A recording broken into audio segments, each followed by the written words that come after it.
our Giving Tuesday live with Miss G. I've got my tea and I'm ready to spill the tea, both in the traditional sense, but I'm an English teacher, so there might be a double entendre with the tea. But we're going to be looking at my favorite scenes from room 203 and beyond. And everything that's beyond is you folks. We like to call you in our cyberspace Zoom 203. So welcome, welcome, welcome. We've got folks on our website. We've got folks on Facebook. We've got folks on LinkedIn and YouTube.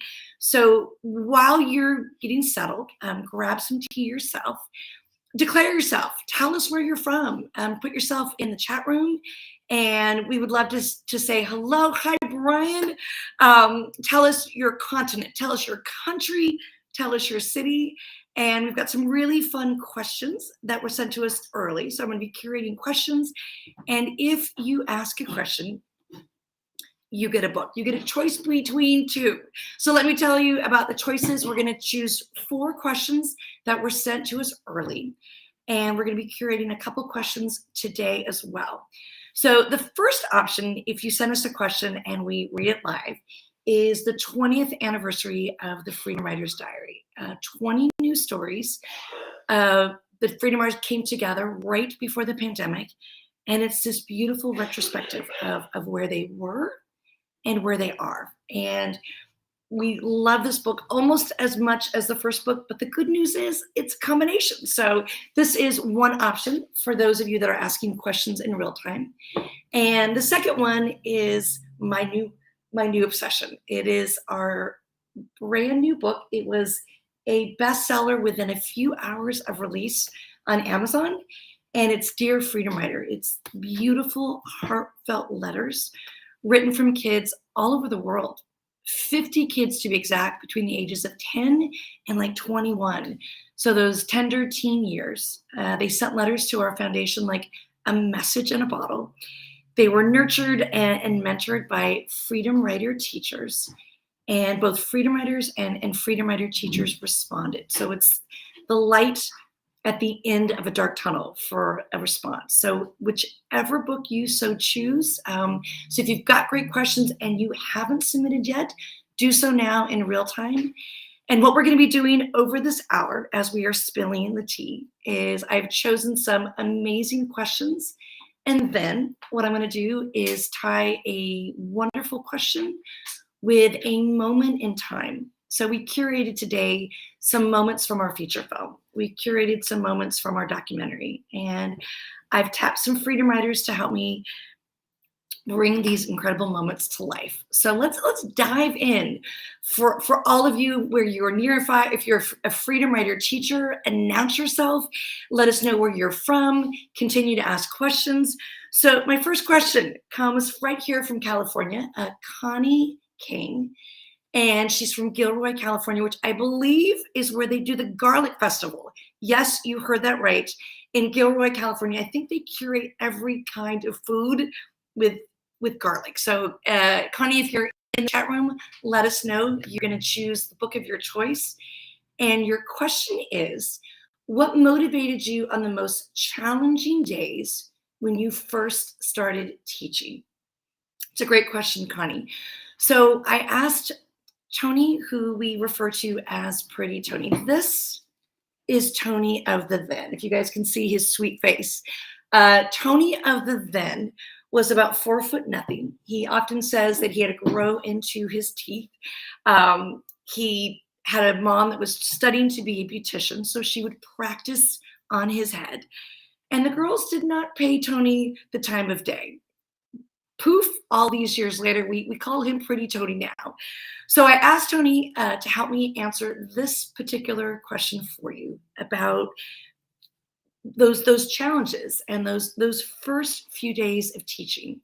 So in a moment, we're going to show a little video. And what I did with Freedom Writers that I asked to help me get ready for Giving Tuesday was to think about their most favorite moment in my class. And you'll see throughout this presentation, some of them chose these monumental moments like a toast for change or something that was a catalyst from a line game activity. For Tony, it was far simpler. And it really proves to me that sometimes things that are simple are anything but. It was a book, just giving away a book. And what I realized is for students like Tony, my students hated reading, they hated writing, and some of them sadly hated me. They didn't want to be there. We just had the Los Angeles uprising after the Rodney King verdict. We had 126 homicides in our community in a single year. So my students weren't excited about entering room 203 with a crazy cheerleader from hell wearing polka dots and pearls. And somehow, some way, I needed to find the perfect story for the perfect storyteller because I wanted every one of my students to realize they were storytellers. So I had to go out and find the books that spoke to them and the books that were challenging for them, that looked like them and talked like them and that were culturally relative and sensitive. So for Tony, I chose a book called Jessie by an acclaimed author, Gary Soto, who wrote about being Latino, growing up in California and those challenges. And I gave it to Tony. And I had no idea that giving a student a brand new book would be an aha moment. So for those of you that are getting books today, like our fabulous friend Connie, pay it forward. Pay it forward to a student. Several of the books we gave away in our last session at 9 a.m. Pacific time this morning were to students directly. So a huge shout out to our sweet student in Long Island with Megan Abruzzo, who got a book, Joseph, and a sweet shout out to Marcos right here in California with Deborah Fernandez and Roma Flores. Those two young students got a book. So some of you might be getting a book as well this next hour. So I want Tony to tell you about assumptions. You know what they say about assumptions? You make an ass out of you and me. So sorry to keep this PG worthy, but an ass out of you and me. And for a lot of my kids, the assumption I heard in the teacher's lounge that very first day was that my students were dumb, they were stupid, or they were nothing. And I've often said, if you tell someone again and again and again that they are dumb, stupid, and nothing, so much, so often, by so many people, they start to believe it and they start acting accordingly. And in room 203, we had to have a different paradigm and have different pedagogy. And I had to tell my students that they were brilliant and perfect and amazing. And Tony is going to tell you those exact same assumptions about if you assume something bad of a student, they're going to be just that bad. But if you assume that they are brilliant and perfect and amazing, they're going to surprise you. So let's check out Tony to answer Connie Chang's question. And on the other side, we'll debrief what Tony had to say about that moment of getting a book and having different assumptions. The reason I started doing bad in school was because when I was younger, I would just get my work and do it really quick and then just sit there and talk. I used to frustrate teachers because I would get 100% on the test and get a D in the class. They're like, but don't you want to get an A? I'm like, what for? You know, for you don't like me. For my parents, they're not gonna care, you know, so what's the point? And yeah, and all of a sudden we had somebody that did care. I have the lyrics to the song printed out. I want you to listen to this phrase I have up on the board. It's an example of an internal rhyme. What he does is very sophisticated and cool. People always ask me like what my favorite part of the movie is. And they expect that I'm gonna say like, you know, a big scene or something, and it's not. My favorite scene is when the kids are sitting in the classroom and they get the new books and they're flipping through them, you know, and they're like smelling them and they're like, wow, these are brand new books.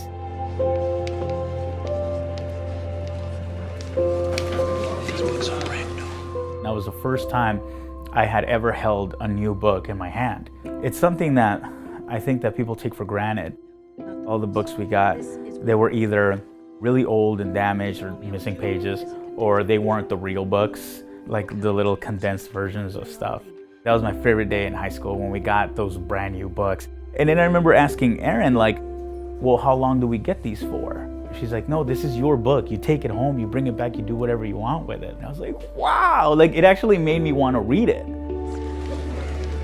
Okay, guys, gals, listen And I up. think that was like perfectly reflected in the movie, and it has so many of those little moments that she gave us the benefit of the doubt. And it got to the point where we would kind of check ourselves because we had somebody that was trusting us, that was confiding in us. We kind of took that confidence and, you know, just kind of ran with it. If you assume that kids are going to be bad, they're going to be bad. If you assume that they're brilliant and perfect and amazing, they're going to surprise you, you know, they're going to do great things.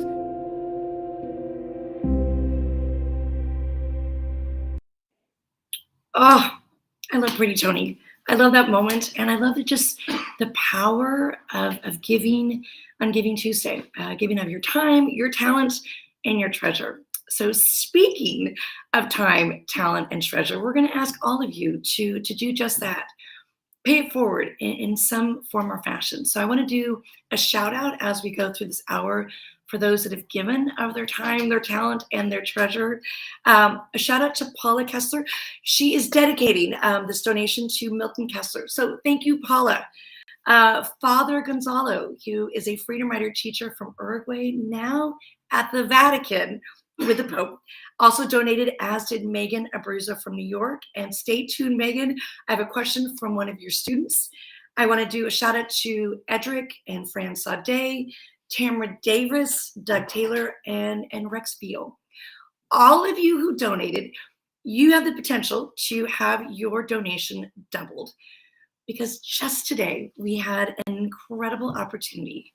Aaron Anderson donated $50,000 for a matching campaign. If we can raise $50,000 in this giving season, every single donation is doubled. So anybody that just doubled, poof, your donation is doubled.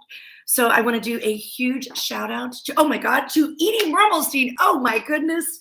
Edie Mermelstein, in honor of her father, Mel Mermelstein, just donated, I'm going to say the amount, $1,000, which means it's $2,000 because it is Giving Tuesday.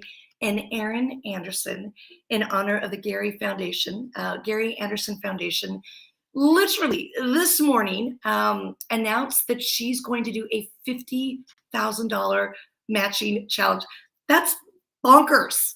That is bananas. And so let's, in honor of those that are giving, please give of your time, your talent. For those of you that can pay it forward, buy a book, send us a donation and we'll send a book to you. For those of you that can give us your time, we love treasure, but we love time as well, and talent. You can text, you can donate any way, form, or fashion. Edie Mermelstein is going to be our podcast guest tomorrow. And I want to derail for a moment. In this age of anti-Semitism, we've heard, yay, we have heard, excuse me, a little tea with Miss G. We have heard from folks that are anti-Semitic, and Edie is going to talk specifically about what we can do to fight back. While I gain my throat, because I'm so verklempt and so excited, I think we're going to go to our next question so I can show you our next video. Our next video is going to be a question from Caden. And Caden is from a school that we visited. The teacher is in the audience right now. Her name is Megan Abruzzo. She is a freedom writer teacher. And sweet Caden, we were in your school about a month ago in October in Long Island. Caden boldly asked, have you ever needed help or felt lost during your journey? And the answer is every moment of every day, especially this moment right now, Caden, right this moment where I'm verklempt. I need help. I need help, and I felt lost during my journey. So the video that we chose to answer Caden's question is actually part of the double entendre for our Tea with Miss G. And that double entendre is things didn't always work out well. As I mentioned, I was this cheerleader from hell, and my syllabus came back at me in the form of a paper airplane with a profound question of why do we have to read books written by dead white guys in tights? So for Tony, pretty Tony, I couldn't just give him a book written by a dead white guy in tights to have that invisible light bulb go off. So lo and behold, it is back to school night in room 203 in those first few days, and I get a new outfit. I shine my pearls, I bake brownies and cookies, I make signs, and I'm ready. I'm ready for the parents to join the PTA. I am ready for them to come and tell me about their sons and daughters. And literally no one came, not a one. And it's ironic that you're asking if I've ever felt lost along that journey. At that moment, I realized, what am I doing wrong? And if the parents don't show up, there's got to be a reason. But who did show up was my students. And they showed up in the way of words, in journals. I had this closet. And if they wanted me to read their journal, they could put their journal in there. I'd lock it at the end of every day. And then I would find myself pulling the journals out and finding them out their lives. And so what I'd love to do is Erica, beautiful Erica, brings that scene to life. Because in that moment that was hard and harrowing, it was also a life lesson that sometimes I'm a teacher and oftentimes I'm a student. And sometimes the worst of moments are the best of moments for us to learn from. So let's check out Erica in room 203. It's back to school night and no one shows up. But what did show up were words. Let's check out Erica.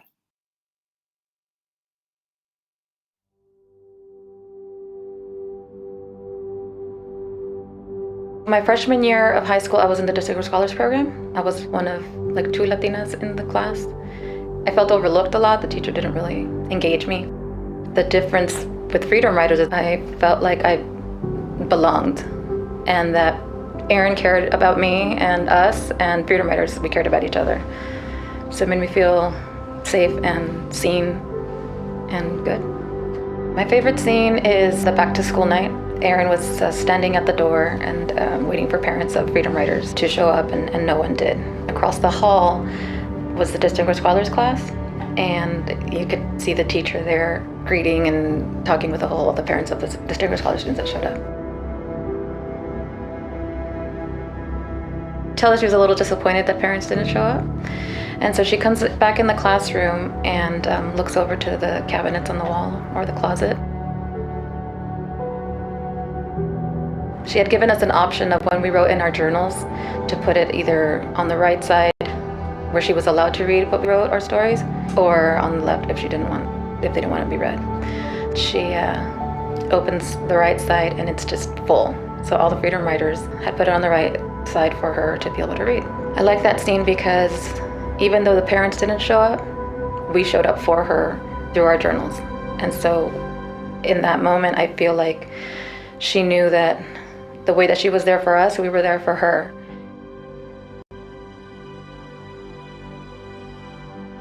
Room 203 wasn't just you go into an English class for 50 minutes and learn how to put sentences together and do a book report. It was our safe haven. We were much bigger than just classmates. We were family. We were brothers and sisters. I felt like she was seeing me.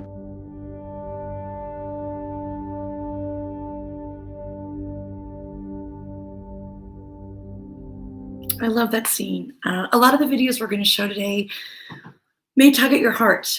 They tug at mine. So have a tissue handy, a handkerchief handy, because as we go back into room 203 and beyond, there's so many tender moments. And as you're going to see, all of these Freedom Writers are the Freedom Writers of the now, talking about the time and the place in room 203. So welcome to our Zoom 203. Welcome to Tea with Miss G. And I want to do a little shout out. As you can see, I've got a little butterfly. And those student authors and all of those Freedom Art teachers are going to know the significance of my little butterfly on my tea.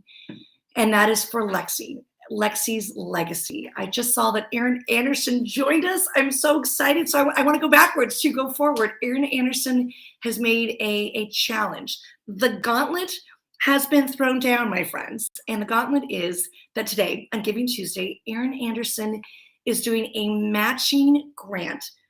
$50,000. Are you kidding me? $50,000. After I pulled myself together, I told Aaron I did cheers, the happy dance. I got a little bit clamped. It's still a pinch me moment, so I'm still pinching myself because Aaron doesn't realize how hard we have struggled, how hard we have tried to pay it forward with a pandemic that has persisted. Blood, sweat, and toil. So for anyone that donates today, your donation essentially is doubled because of the kindness of my dear friend Aaron Anderson. So what an amazing opportunity. What an amazing opportunity for us to celebrate and for us to move forward. So sweet Caden. Caden knows Lexi. Caden knows the power of that butterfly. And at some point, I hope that one of you will ask a question in honor of Lexi, so I can tell everybody the power of the butterfly. But Caden, you can choose what book you want, a copy of Dear Freedom Writer, a copy of the Freedom Writer's Diary. Your amazing teacher, Megan Abruzzo, sent us all the questions today. Students around the globe have been watching as a class. So Deborah Fernandez and Roma Flores watched with their students in real time, and we did a special shout out and a book to Marcus. Megan Abruzzo watched in real time, as did Tammy Purrington in upstate New York. So if you were watching anywhere around the globe, I just saw a wonderful friend in Portugal joined us. Let us know where you're from. Let us know your questions, and sweet shout out to Jill and Amnon, who are joining us from Israel. If I mentioned earlier, my friend Edie Mermelstein, in honor of her father, who is an Auschwitz survivor.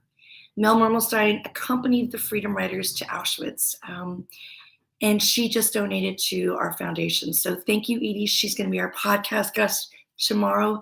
Please listen with bated breath and following in Mel's footsteps and our incredibly heroic guest, Edie. May you stand up. May you stand up and speak up, and most importantly, speak out. Speak out against bigotry, anti-Semitism, or intolerance of any sort. So our next question is from Jennifer Scalise. I hope you're in the chat room somewhere, whether you're on LinkedIn or Facebook or our website or YouTube.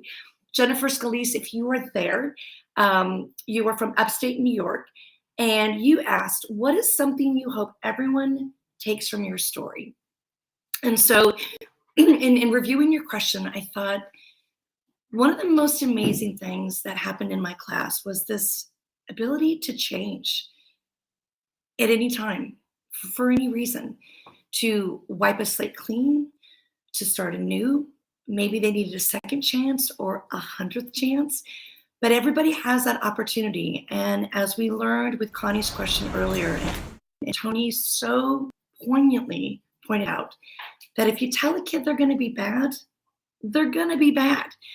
But if you tell them or assume that they're going to be perfect and beautiful and amazing, they're going to surprise you and do great things. So I stole a cue from a friend of mine who is a kindergarten teacher, because let's face it, kindergarten teachers are fun. And when kindergarten teachers decorate their room, they do so with colors. They do so with panache. And I wanted to have this moment in room 203 with silly signs and balloons and make it feel like it was this do-over of sorts, kind of an opportunity for my students to wipe a slate clean, whether they had a 0.6 GPA, which some of them did, whether they were dealing with some kind of crisis, which most of them were. We were going to have this opportunity to pick up a plastic champagne glass filled with sparkling apple cider and make a toast. And what I did not realize then is that several students would step forward and they would read things written in their journals. And in reading what they wrote in their journals, there would be this aha moment that I'm standing in solidarity with someone else and I'm not alone. So I love that the video that we created for this particular question is from Trayvon. And Trayvon had always kind of stood in the background. I didn't realize when Trayvon came to me that he too had a story. And even though he's tall and beautiful, he could walk any runway or be on any basketball court.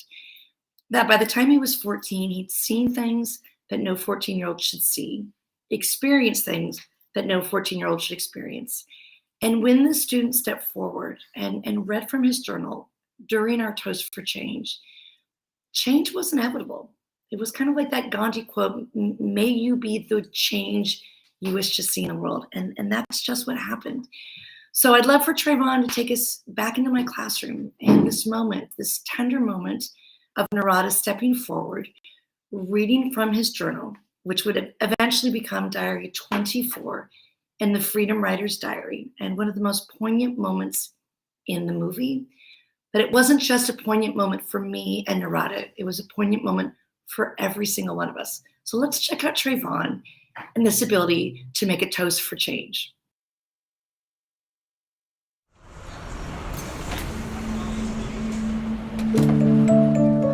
For me growing up, school was fairly easy for me. I knew how to, get through the little loops and things, but you really don't think about, setting goals or making the changes that are needed.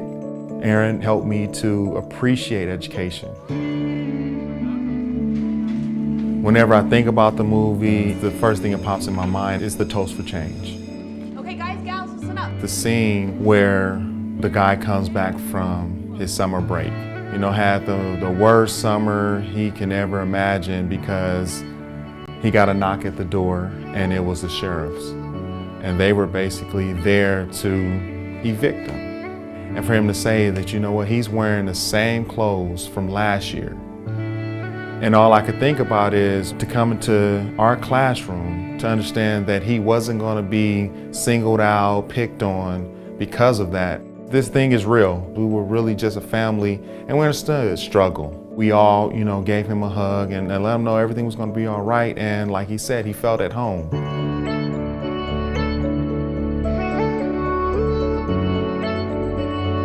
It made me respect him more. It made our bond a lot closer. He changed my perspective, understanding that we all are carrying different struggles, different stories, but also to understand that I can put myself in his shoes. The movie really brings a community together, whether difference of color, creed, it really does. And it makes a difference.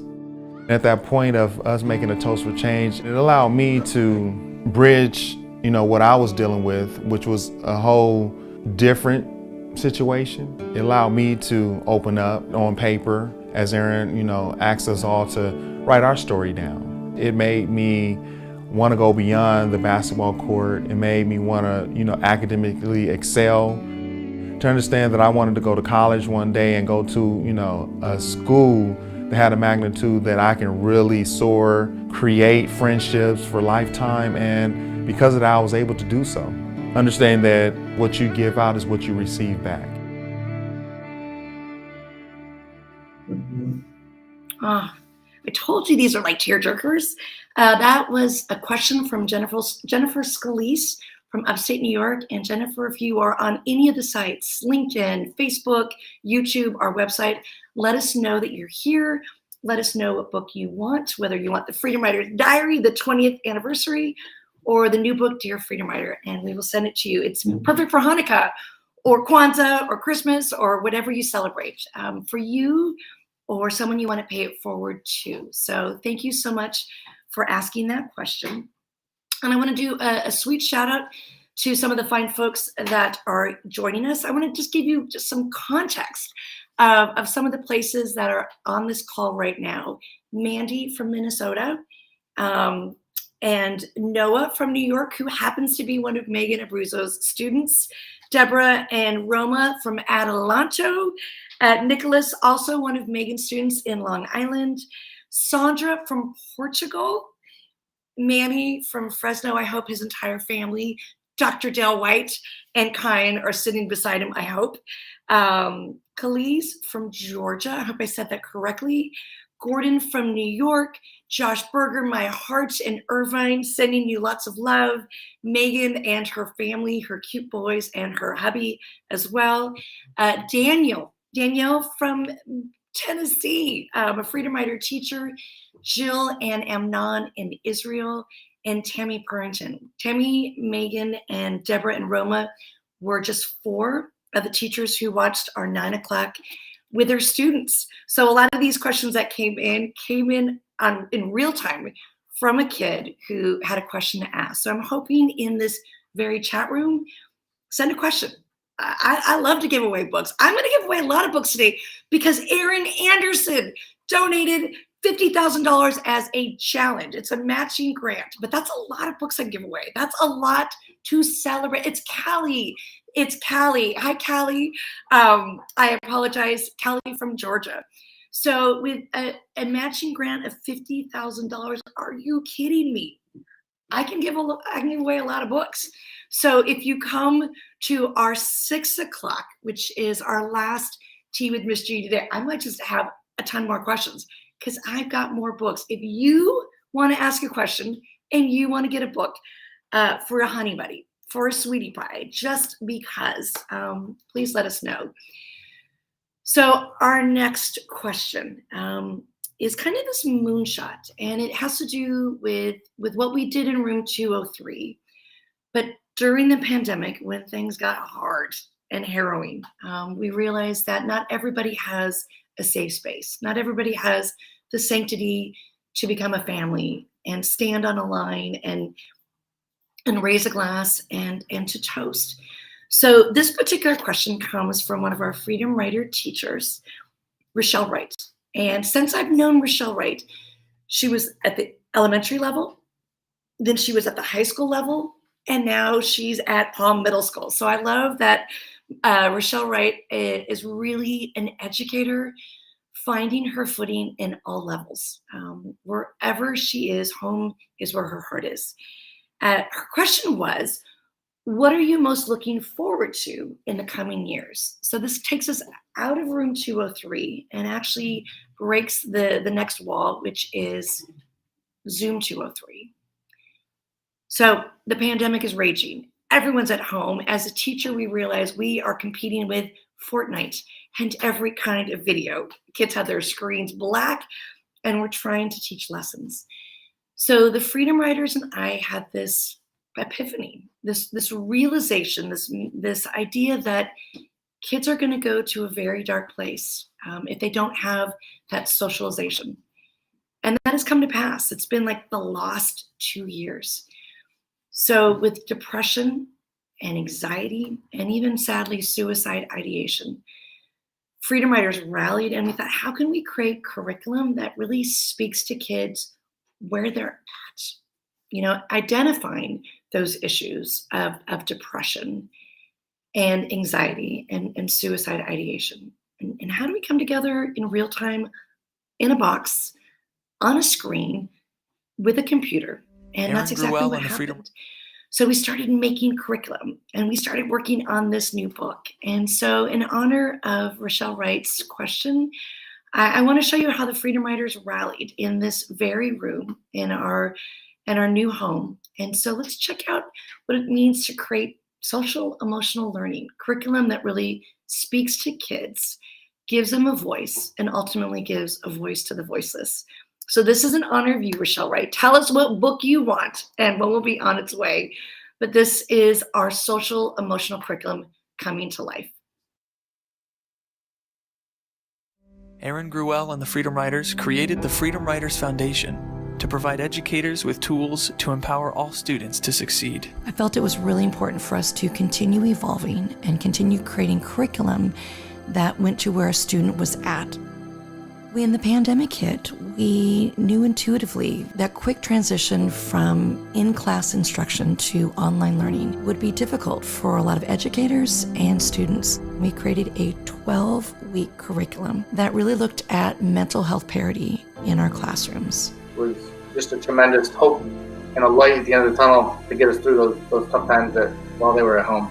It was important to us to give that curriculum away for free. And we were thrilled that we had teachers in 70 countries who turned to us in a moment of need to use our lesson plans to help enrich their students' academic transition. please consider making a donation to the Freedom Writers Foundation so that we can continue to make heartfelt curricula to address students' social-emotional needs. I love that little montage. I saw you on a screen, Emmanuel, and I want to say a special shout out. We just got a donation, a very large donation from your sweet son, who is one of the co-authors of Dear Freedom Writer, and it is in honor of Lexi. And in honor of Lexi Day, my tea with Miss G is my little blue butterfly. So thank you, Emmanuel, Dr. Dale White, and Sweet Kind, one of the student authors in Dear Freedom Writer. I also want to do a shout out for any of you that are joining us. My dear friend Erin Anderson was inspired today to do a matching donation, like so much money, so more money than I ever made in a full year as a teacher, $50,000 to be exact. So in this giving season, if people donate to the Freedom Writers Foundation, she's going to match penny for penny, doubling your donation, a $50,000 grant. Like, that's a wowza moment. That is tears for days and dancing for decades. So Erin Anderson, thank you. So that means, Kyan, that you just donated and you have doubled your donation because of my dear friend Erin Anderson and the Gary Anderson Foundation. Pinch me, please. I have another question, hot off the press. So hot, in fact, that it's burning my fingers. It just came in from Callie from Georgia, and I apologize, I didn't pronounce her nickname correctly. But in real time, Callie wants a book. So Callie, you're going to get a book. And Callie's question right here, right now is, wasn't it hard to turn letters into a book? How do you accomplish that? And so what I want to tell you, Callie, is yes. So I want to show you a little something we curated today from our documentary. We made a documentary. It only took us the better part of 2 decades and 20 years. And lo and behold, it actually won an Emmy in the midst of a raging pandemic. And it's not fun to win an Emmy in the midst of a raging pandemic, because what that means is there's no red carpet. You're at home in your pajamas watching it unfold. So sadly, we didn't get to walk a red carpet, but we're not that kind of fancy folk. So I should be glad that I was at home in my pajamas. But in the documentary, there's this moment that we wanted to showcase this book. The fact that freedom writers in room 203 faced a fear and were able to tell a truth. And that truth led to a story. And that story led to a narrative, which is a legacy of words. So we took our words and we sent them all the way to New York to all the publishing houses. And they all rejected us, literally every single one, except for one.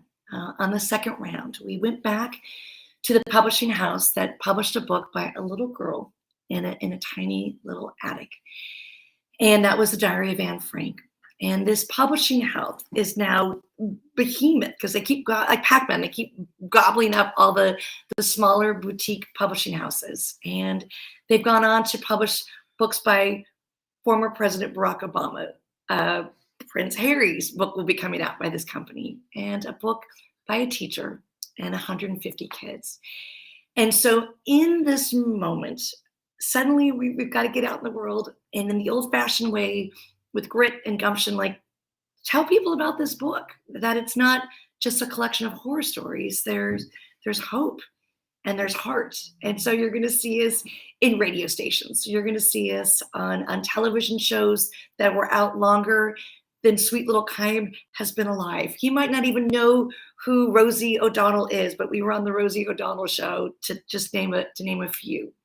So in honor of Callie's question in Georgia in real time, we're going to take you on a little field trip. And this is what it was like when the book became a book. You're going to see it being made on a conveyor belt. You're going to see freedom writers pouring out their hearts and their soul.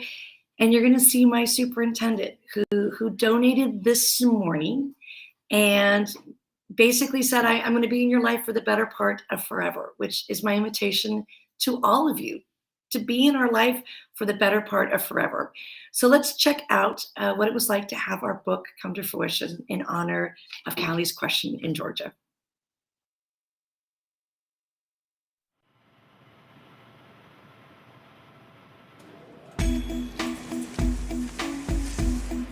The Freedom Riders and I realized that our story is a universal story.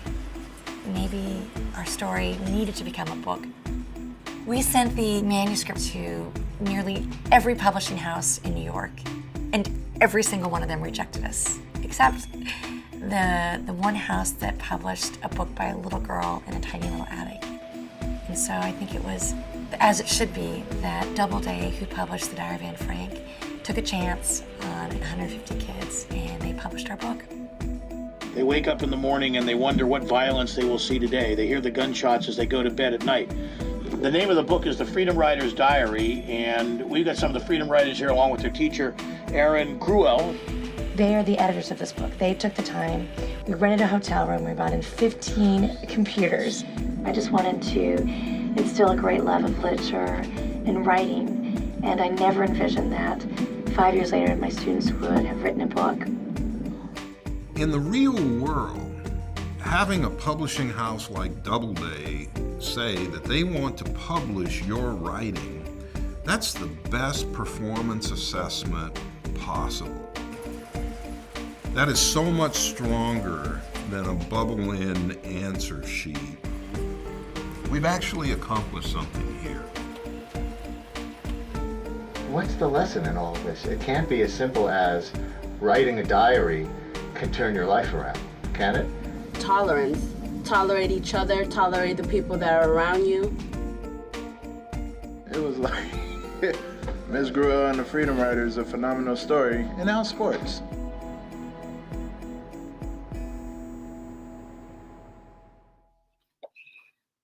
I love that scene. I love that scene because it truly dates us. And if you've ever seen our documentary, oh my God, my outfits, the shoulder pads. Why didn't anybody tell me that the shoulder pads would not be a thing after the 90s? So who would have thought? What I want to do is do a shout out to some folks that have just donated. Thank you, Beth Powell in New York, Watkins Glen to be exact, who just donated. For those of you that are just joining us for Tea with Miss G, I got my tea, I got my friends and my people, and I'm excited that if you are in the room, announce yourself. Tell us where you're from. Announce yourself if you are a Freedom Rider teacher. Manny said the shoulder pads are always a trend. Thank you, Manny. You're just trying to make me feel a little bit better for my bad fashion decisions. But if you're just joining us, I want to say that the gauntlet has been thrown down. Early this morning, my friend Erin Anderson decided to encourage people to donate. No one's ever done this. That's why I'm reiterating it a lot. I'm fixating. But you know, it's hard to run a nonprofit coming out of a pandemic, and every single dollar goes to a good cause, and every single dollar allows us to pay it forward, to go to classrooms, to meet teachers where they're at, to pay it forward with books. I cry almost every single moment of every single day, and have done so throughout the better part of today. And so what I'm excited about is that all of you that are joining, family's what we have made in not only room 203, but in Zoom 203. And family is a choice. And sometimes our biological families are not the families that we choose. We're not all blessed to have the lottery of birth. So Freedom Riders have come together, and those Freedom Riders have extended the olive branch to teachers, to students, to philanthropists like Erin Anderson, and you fine folks that are donating. And I want to say philanthropy can start as young as like 5th and 6th grade. Kyan, who donated today in honor of Lexi, started donating when he was in 5th grade. Oh my gosh, and has done so as part of his legacy to be a philanthropist, to be an activist, and to be an author is quite a legacy. So not to be outdone, Kyan, I have another question from another student. I believe he is still in the chat room. His name is Noah Morris. I believe I have been to your very school, Noah Morris, in Long Island, New York. And his question was, did you ever feel in over your head? Like when the students expected you to be able to get into contact with meat geese? Oh my God, Noah, every moment of every day. We arrived this morning at the office hoping that we could do a live tea with Miss G, and I felt over my head. What What if no one shows up? I have a silly story for you, Noah. When I was 7, my parents went through a pretty traumatic divorce, and we moved. I moved to a new town, a new city, and I have an August birthday. And so as a kid, I never got cupcakes in school. No one ever sang happy birthday because I'm an August birthday, and I didn't go back to school until after Labor Day. And in a really dark time, as my parents were going through divorce, I threw a birthday party. And I was far enough away from my old city, and no one showed up. And I got to tell you, I become 7 years old every time I do an event. And my fear is, what if no one shows up? What if no one comes? So I have triggers and I have trauma. And so when you ask, did I ever feel over my head? The answer would be a resounding yes. Even this morning, even today. But Noah, you showed up, and you, Noah, get a book. And thank God I'm no longer 7 years old again. But when we put up those moonshot moments, and we ask people like Meet Geese, the woman who saved Anne Frank, to come, we had to raise money. We had to raise awareness, and that is tough. You know, how do we get this woman who, for the better part of 2 years, hid a little girl in an attic? But here's what's crazy, Noah. Once we figured out a way, and she came, like the sky was the limit. The Freedom Riders just wanted to go everywhere. You know, if we bring people to us, to room 203, then can we take room 203 to other places? We did then, and we continue to do so today. Freedom Riders and I have been to all 50 states in America, 7 provinces in Canada, and about 30 countries. And many of those countries are here today.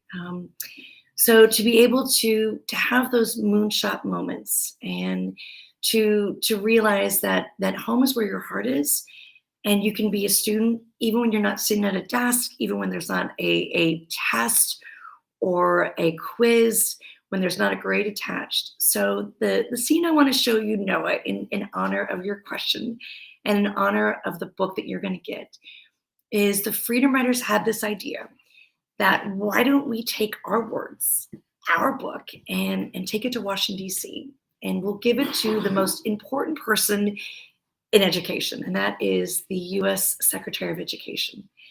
At the time, it was the Clinton administration. I'm dating myself. At the time, it was Richard Riley. And when we were giving said book to Richard Riley, I'll never forget, Freedom Riders were giggling very inappropriately because they thought that then Secretary Riley looked exactly like Mr. Burns from The Simpsons. You make the decision. But this is a scene that comes from our documentary. That's how fast my team is. I say, can you get this scene? And in the time that you sent us that question, Noah, and now they cut the scene. So this is Freedom Riders in Washington, D.C. Freedom Riders who had never been on a plane. Freedom Riders who had never stayed in a hotel.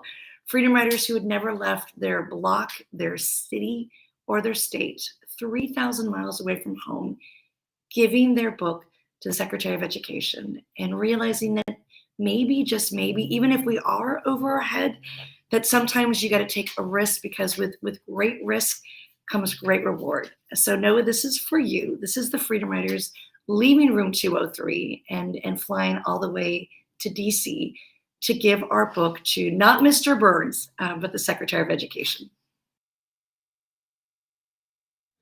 We are a collective group of voices that will be heard, that have a purpose, and part of that purpose was to take our book, our words, to make a stand. And what an honor and gift that you have in front of you to have this man here, the most powerful man in our country in education. Don't dare think that because you might be poor, you might not be. But if you're poor, don't think that that's going to deny you a college education, because it isn't, and it should, and it must. We needed to take our story to the Secretary of Education to make sure that he could not turn around and say that he didn't know what was going on in classrooms across America, because he had 247 pages in his hand that proved that he did.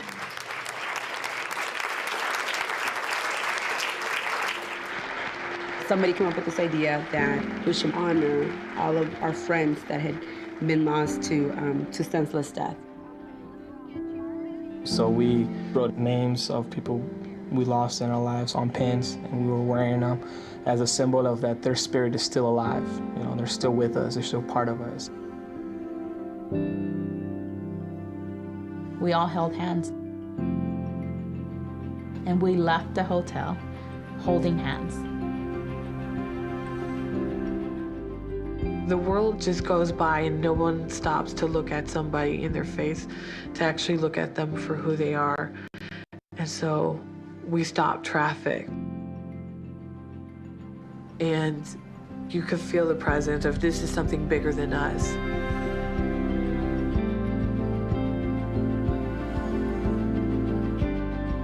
I'll never forget this man rolled down his window and he was very disgruntled and he said, "What are you doing?" And one of the Freedom Riders said, "We're changing the world." And I think they really felt we are indeed changing the world. And maybe that world is just our world, but we're gonna leave here different people. And you're just kind of sitting and you're like reflecting back on everything, but looking backwards on everything it took to get to that night. You look back and you go, whoa, whoa, what's next? What's next? What's next? I think what's next is the sky's the limit. We're coming out of a pandemic. It is Giving Tuesday, and Giving Tuesday follows Cyber Monday and Black Friday, consumerism, where people are buying. And today people are giving. People are giving of their time. People are giving of their talent. Many of you are giving of your treasure. And that's amazing. So in this sacred space, our little tea with Miss G, I love that Noah asked that question, and Noah's going to get a book. You know, we traveled all the way to Long Island in October, and Noah wasn't there. And so I'm glad that you're here today, Noah. I'm glad that you're going to get a book today, Noah. And I'm just so honored. I'm just so honored that my students of the then are also now the teachers of the now. And I think we learn all the time from our students. And I'm just so honored that you guys are here and spending this hour with us. And there's a challenge that's been thrown out in the universe. We're speaking it into existence. Aaron Anderson, in honor of the Gary Anderson Foundation, is doubling everyone's donation day up to $50,000. So every donation is matched. So $5 becomes 10. $10 becomes 20, 25 becomes 50. I'm an English teacher, so don't ask me to do more than that.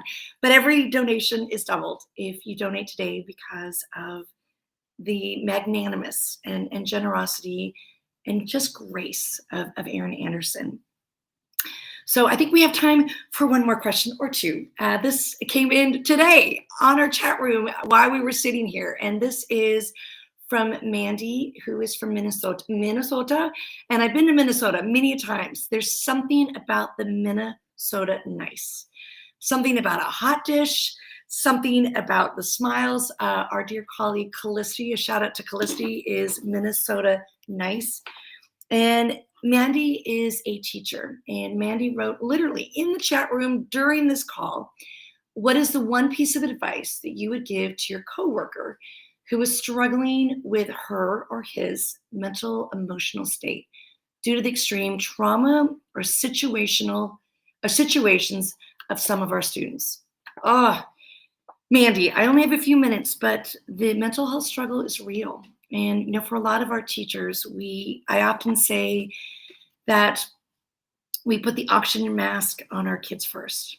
And we forget to breathe. And you know, when I fly to Minnesota or any of these states that are represented in this call, a flight attendant will come out, do a demonstration to take that oxygen mask and put it on yourself first, and then the kid. And we have to breathe. And sometimes we forget that when we try to be all things to our students at all times, a coach and a cheerleader and a parent and a teacher and a student. So I wanted to spotlight a moment where I went rogue I think I became Medusa. There may or may not have been snakes in my hair, but one of my students, who was brilliant, came from a really difficult family life. He had a father who trafficked women. He was a pimp. He had a mother who was dying of lupus. He had an older brother who was going to serve a life sentence for murder. And his youngest brother was born addicted to crack, so high in arrival. And when days would get tough with that little baby brother with the shakes, or having to go to court to see his brother, or his mom couldn't get off the couch, or his father didn't come home at night, he just didn't come to class. So I had asked my students to give themselves an evaluation. And I realized that they were tougher graders than myself. And my student gave himself an F. And it felt like an affront. It felt like an FU to me, to him, and everyone that cared about him in this beautiful community, in this beautiful family. So without really thinking it through, I took him in the hallway and I wanted to emotionally sucker punch him, because the situation really played on my mental health. How can I get someone to care, to show up, to lean in, to be present, to be intentional? So in this madness of his evaluation where he wrote an F, I just went off and I equated that F with the F word. And I actually said that word. And, Henry could have hauled off and punched me in real time. He could have run to the principal or superintendent, and I probably could have lost my job. But in that moment, I just wanted to be real. And if a football player can leave it on the field, I wanted to leave it in my class, like just everything. And in that moment, what I did not realize is Sue Ellen, who struggles with mental health issues. She was diagnosed with bipolar depression. But I didn't realize as I'm yelling at Henry that she's got her ear to the door and listening to this unfold. And if I'm going to call out Henry, maybe, just maybe, I'm going to call her out as well. And I have, and I still do. And so I'd love to really advocate for mental health and to walk the walk. I go to counseling every single Monday religiously. So I believe in talk therapy. For those that have medication, I believe in that as well. I believe in the courageous conversations we have to have in our darkest of hours. So this is a beautiful moment that Sue Ellen actually chose to represent what it's like to be intentional, to have tough love, and to show up, speak up, and speak out for those that we care about. So in honor of Mandy in Minnesota, who is probably Minnesota nice, let's check out Sue Ellen's favorite scene, and in honor of the mental health struggles.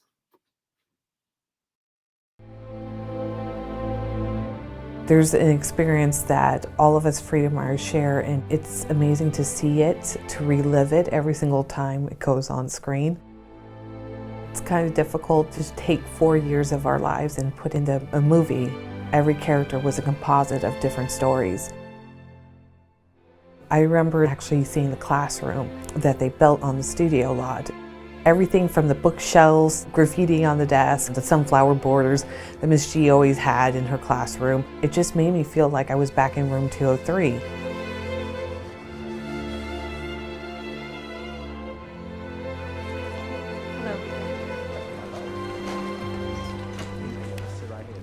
A scene that really connects to me is the one where Miss G confronts a student who gave himself a failing grade. She said, "This was an FU to me and an FU to everybody that believed in you." We're all of us up against something. I remember that moment very vividly, and the student that Miss G was talking to, I remember her pulling him out in the hall and listening to that whole conversation. So many times I've been in that place where I think I'm not worth it, and I think I don't deserve it. That scene was just an example of how she never gave up on us, even when we gave up on ourselves. It took her believing in me for me to believe in myself, and she does this to this day. She's always there believing in me, and so That's why that scene is so poignant to me. I told you you're going to get a little misty-eyed, get a little teary. So I know we've come up to the end of an hour, but I'm going to break the rules. We're going to go another couple minutes because I have another couple stories I want to share, and I want to do a shout out to anyone that is giving of their time today. Their time to spend an hour with us for a live tea with Miss G. Anyone that's spreading their talent with their students and having their students submit questions or paying homage to them and their treasure. And so I got a few more donations during that video. Sweet shout out to Tammy Purrington and her G crew in Sequoia, New York, who we just saw and snuck out before the 6 feet of snow that hit Buffalo. So thank you, Tammy. Your donation is going to be doubled because of our friend Aaron Anderson. Brian Solis, who just makes everything sparkly, everything perfect. Thank you for your donations. Like I said, it's double down. So if you give 5, it's 10. If you give 10, it's 20, and so on. And a sweet shout out to Sue and that video and that question about mental health. So my last little anecdote on my tea with Miss G. If you are a Freedom Writer teacher or a student author, announce yourselves in real time, whether you're on LinkedIn or YouTube or a website or Facebook. Let the world know that you're a Freedom Writer teacher. This is my teacup today, my tea with Miss G, and it's got a little blue butterfly. And that blue butterfly is for a gift that I was given from a very strong, brave woman warrior, a badass. By the name of Lexi. And Lexi is one of the authors of our new book, Dear Freedom Writer. And sadly, the struggle is real. And Lexi wrote one of the most powerful stories, story 39, Perpetual Patient, in this book. And when Lexi walked into a room, she lit up that room with her smile. And a lot of the folks in this very chat, in this very moment, sat beside Lexi at our symposium or in a classroom, on a plane, or even on a bus. And so Lexi is dear to our heart. Lexi gave me this butterfly when she came for our book launch this spring in honor of someone she had met, sadly, when she was hospitalized, who took her life. And so that butterfly was a symbol of that hope springs eternal. And we have to look for signs and have dialogues that sometimes are very direct and have the courage to have conversations, even when it doesn't feel right. And so I'm drinking my tea with Miss G with my butterflies and holding this butterfly because Mandy asked a question about mental health. And sadly, Mandy and all of you that are watching in real time and will watch later, Lexi took her life this summer, and I'm gutted. We are all gutted, and we are trying to figure out how to pay it forward. How do we pay it forward in a book? How do we pay it forward at our dinner tables and our discussions with those that we love? So to do so, we lead with love. To do so, we speak in present tense. So I'm going to speak in present tense for Lexi as an is. I told my dear friend Edie Mermelstein, who lost her father, an Auschwitz survivor, at the tender age of 95 recently. Mil Mermelstein is an is. He's not a was. Lexi is an is. She's not a was. So bound in books are words that are legacies. Bound in books are fears and truths and narratives and stories that need to be shared. Bound in this very call is family, the family that we've all chosen, the family of our making. And so if you are joining us for the first time, come back again and again. If you are joining us for the 100th time, don't go anywhere. My very first donation this morning was from my superintendent, Carl Cohen, and he donated more money than I made in a week as a teacher in his school district. And so family sticks around. And so I hope all of us can have those courageous conversations to talk about mental health, our journey, our struggles, and may we all pay it forward. May we all lean in. May we all lead with love. And most importantly, may we all stand up, and speak out. So in honor of Lexi and our butterflies, part of the donation that we are getting today from Aaron Anderson is part of that donation is going to go to our symposium this summer, when the student authors who sat beside Lexi when she told her story, and we're going to honor her. We're going to let butterflies fly, flit and float. We're going to plant a tree, and we're going to have courageous conversations about mental health, because the struggle is real. So I thank you all. If I didn't answer your questions in this hour, you know what? Come back. Come back at 6 p.m. Pacific Standard Time. I got one more live Tea with Miss G. More books to give away, more questions to be read, more videos that we're going to be cutting right now in real time. We're trying to keep it fresh. You can go back and watch all of these if you want in real time. You can watch every single one of these live with Miss G.